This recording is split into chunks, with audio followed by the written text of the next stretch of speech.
Assalamualaikum warahmatullahi wabarakatuh. Bapak Ibu, mari kita mulai. Bismillahirrahmanirrahim. Baik, ada pertanyaan dari brosurnya, Ustaz? Teman saya mengadopsi seorang putri, sekarang sudah balik. Namun sampai sekarang ayahnya merasa menganggap anak tersebut anak kandungnya sendiri, sehingga belum bisa menjaga jarak. Istrinya sudah berkali-kali menasihati, malah justru salah paham. Ustadz, mohon nasihat agar saudara ngaji kami selamat dan tidak termasuk kategori hatinya keras. Nah, ini hati-hati. Dulu waktu masih kecil memang tidak mengapa bersentuhan, cek bayi ngeloni ya ora apa-apa. Tapi ini kan bukan anaknya. Nah, sekarang sudah balik, berarti bukan mahramnya itu. Nah, kalau tidak bisa jaga jarak, terus bersentuhan, terus dekat-dekatan, berarti ini menyentuh yang bukan mahram. Meskipun diadopsi sejak kecil, sejak bayi, sehingga perasaannya itu tetap anak kandungnya, padahal tidak. Ya. Kalau anaknya belum dipahamkan, anaknya tidak dosa, karena tidak ngerti orang tuanya yaitu. Maka ini bagi warga MTA yang ngadopsi anak, nanti kalau sudah akil balik, anaknya dimengertikan, biar anaknya tidak tersakiti hatinya, dimengertikan bahwa ini bukan bapak atau ibu kandungnya. Sehingga kalau yang diadopsi lanang ya, tidak mahram dengan ibunya. Kalau yang diadopsi putri tidak mahram dengan bapaknya. Nah, kalau wis ngerti itu bukan mahram, ngeyel, wong ora nek perasaan apa-apa kok, tidak muncul nafsu kok. Itu saya anggap anak kandung sendiri, bukan masalah muncul nafsu atau tidak. Namun ini ketentuan agama. Bahkan Nabi kita ngendika, la ayyut'ana fi ra'si ahadikum bimikhyatin min hadidin khairul lahu min antamassam ra'atan la tahillu lahu. Seseorang ditikam kepalanya dengan jarum besi itu lebih baik daripada dia menyentuh perempuan yang tidak halal baginya, artinya tidak mahram. Maka lebih baik ditikam kepalanya dengan jarum besi. Kenapa? Karena itu lebih ringan daripada siksaan di akhirat nanti. Siksaan yang bakal diterima oleh orang yang bersentuhan, tidak mahram kok bersentuhan dengan sengaja. Itu lebih berat siksaannya daripada orang tersebut ditikam kepalanya dengan jarum besi. Ini ketentuan agama melalui Rasulullah. Bukan masalah muncul syahwat dan tidaknya, kecuali memang kalau perempuan itu sudah berada di usia lanjut. Nah, ini baru akil balik, remaja misalkan. Nah, maka dimengertikan. Duduk, ceritakan dengan penuh kehati-hatian. Kenalkan dengan orang tua kandungnya. Jangan disembunyikan. Kalau nanti setelah kenal dengan orang tua kandungnya mau ikut orang tua kandungnya, izinkan, jangan ditahan. Dengan catatan orang tua kandungnya ketaatannya kepada Allah, agamanya juga baik. Ya, jangan terus kulaan dosa bendino. Kalau anak yang belum dimengertikan, tidak mengapa dia tidak dosa, sing dosa wong tuane kuwi. Maka dimengertikan, dipahamkan, itu resikonya. Sudah menjadi satu konsekuensi, tidak nutup-nutupi siapa orang tua kandungnya, meskipun kita adopsi anak. Di samping itu, tujuannya biar anak juga paham bahwa orang tuamu ini bukan mahrammu, ini hanya orang tua asuh. Kalau lanang yang diadopsi maka tidak mahram dengan ibunya. Kalau wedok tidak mahram dengan bapaknya, insya Allah memang pertama kali akan kaget. Biar kaget namun selamat. Nanti seiring dengan berjalannya waktu, Allah akan mudahkan urusannya.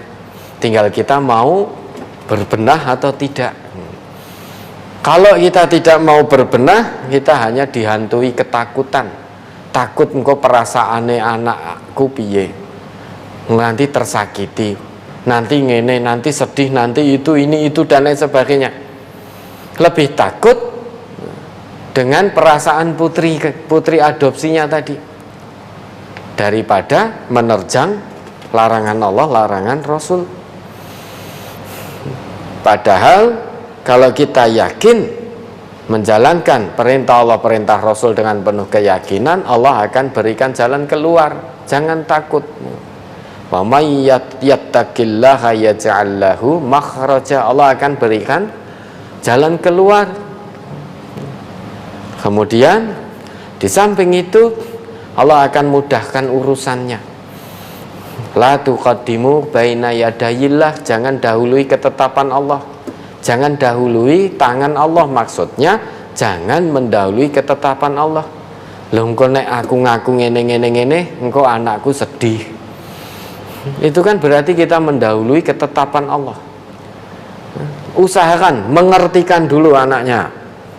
Nah, kalau anak sedih pertama kali wajar, wong sejak bayi bersama. Nah, nanti pelan Allah akan berikan makhraj, jalan keluar yang terbaik. Lama-lama anak bisa menerima. Ya. Kalau terus-terusan begini berarti tiap hari kulaan dosa. Nah, nanti apa yang akan dijawab di hadapan Allah? Ya, ada lagi. Bisa bacakan dalilnya, Ya. Surat Al-Ahzab ayat 4 dan 5. Ya, monggo.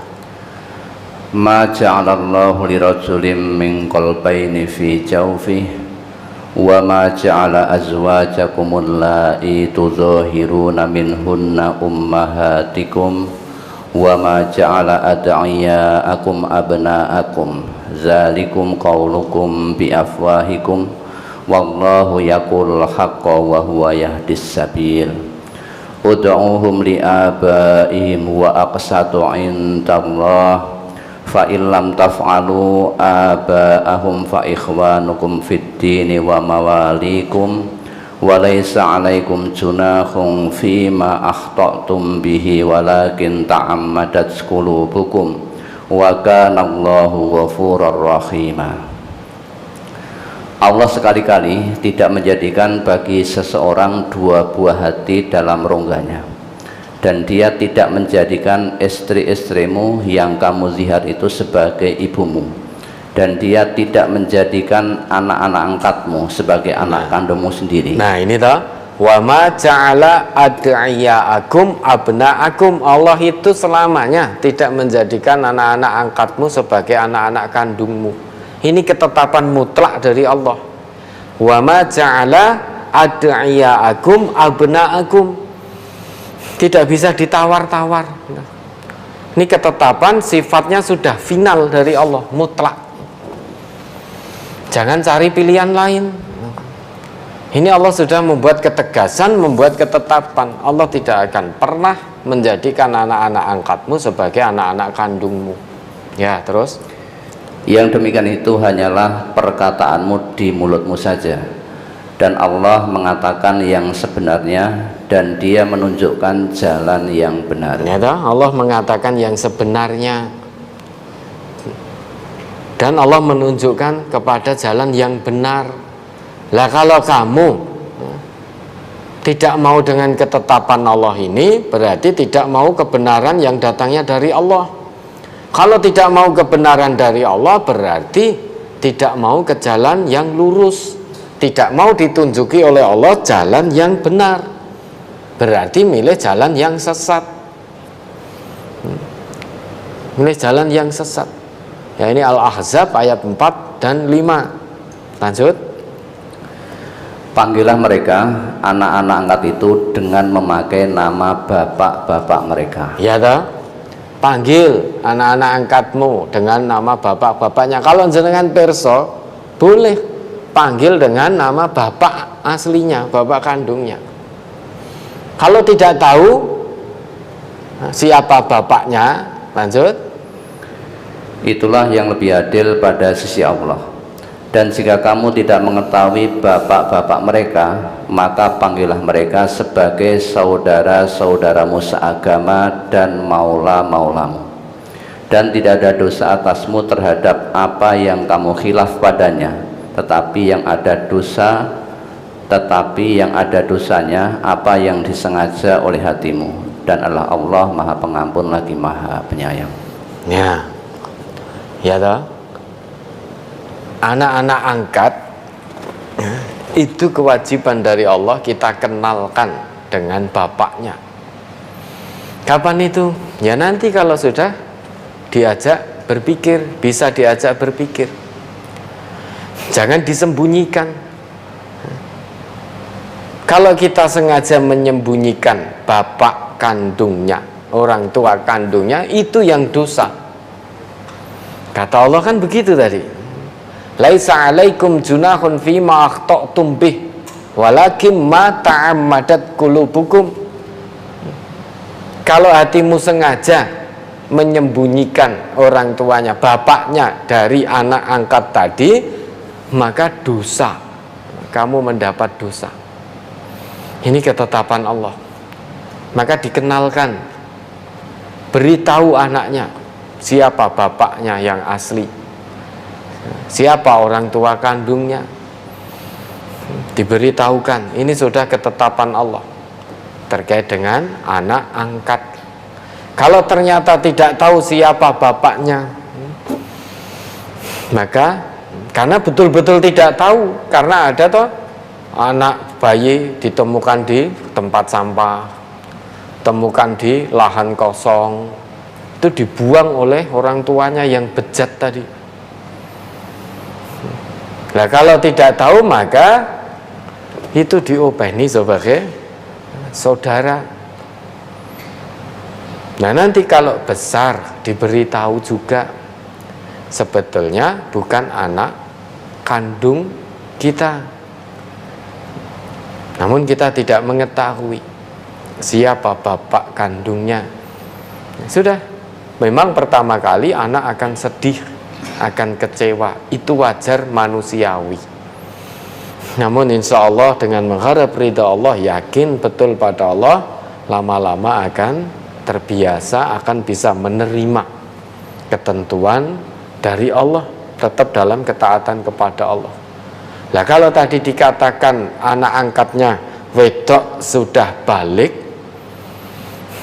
tetapi tetap bapak tadi menganggap dirinya sebagai anak kandungnya, itu dosa. Wong bukan anak kandungnya kok tidak dikenalkan dengan bapaknya. Malah di situ terus-terusan, padahal sudah bukan mahram itu. Bukan mahram. Berarti kulak dosa terus. Nek anaknya belum ngerti, tidak masalah anaknya, tidak dosa. Tetapi bapaknya kan ngerti tadi, bapak angkatnya.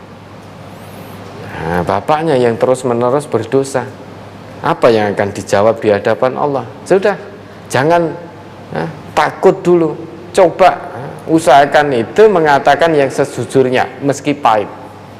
Pertama anak akan ngambek, apalagi putri anak angkatnya, terbawa perasaannya, ngambek, nangis, gelem mangan. Pertama begitu, itu hal yang wajar. Namun kenyataan kebenaran dari Allah harus tetap tersampaikan. Kalau tidak terlaksanakan, tidak tersampaikan, tidak diamalkan, dosa. Dah bismillah, yakin pada Allah, beritahu anaknya, anak sudah balik, siapa bapak kandungnya. Meski akibat pertama pahit, namun insya Allah pada akhirnya akan berakibat manis. Ya, ada lagi.